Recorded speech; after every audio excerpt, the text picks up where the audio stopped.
Orde Baru adalah rezim yang pernah berkuasa di Indonesia selama waktu yang lama, yaitu 32 tahun. Orde Baru dimulai pada tahun 1966 hingga 1998 dan dipimpin oleh Jenderal Soeharto. Istilah Orde Baru diciptakan untuk membedakan periode ini dengan periode yang sebelumnya yang dipimpin oleh Presiden Soekarno. Sistem pemerintahan Orde ditandai dengan sentralisme kekuasaan tangan presiden, peran dominasi militer atau asli melalui sistem dirinci Golkar sebagai alat legitimasi politik, pembatasan kebebasan sipil, dan penggunaan represi untuk menjaga stabilitas politik, pembatasan kebebasan sipil, dan penggunaan represi untuk menjaga stabilitas politik.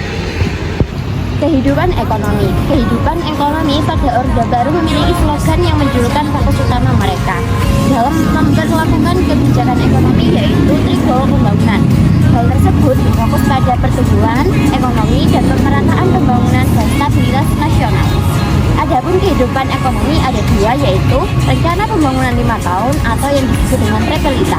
Tujuannya untuk meningkatkan sarana ekonomi kegiatan ini serta kebutuhan sandang dan pangan masyarakat. Yang kedua yaitu ada Revolusi Hijau.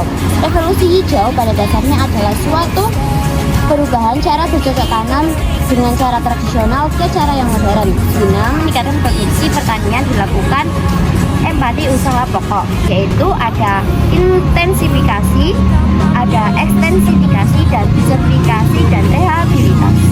Urban, pengaruh Orde Baru bersifat dampak positif dan juga dampak negatif. Ada yang pertama yaitu dampak positif. Yang pertama, peningkatan kesetaraan pendidikan. Yang kedua, pembangunan ekonomi dan industri.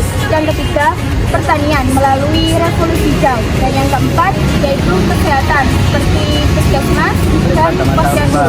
Itu pada masa Orba tahun 1966 dan sampai 1998 meliputi yang pertama penyingkiran PKI dan pembatasan kebebasan. Yang kedua konflik sosial, yaitu ketimpangan pembangunan serta keruntuhan etik dan agama.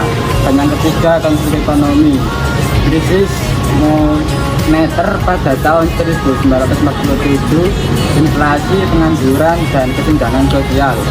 Dan keempat konflik mahasiswa dan rakyat, yaitu demonstrasi besar pada tahun 1998 menuntut reformasi dan turunnya Soeharto.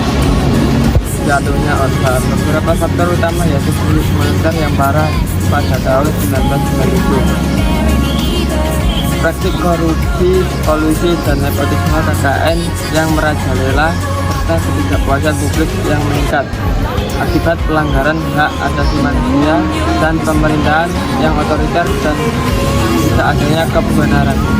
Selanjutnya yaitu ada dampak negatif. Dampak negatif yang pertama yaitu pemerintahan otoriter dan sentralistis. Yang kedua, ketimpangan ekonomi.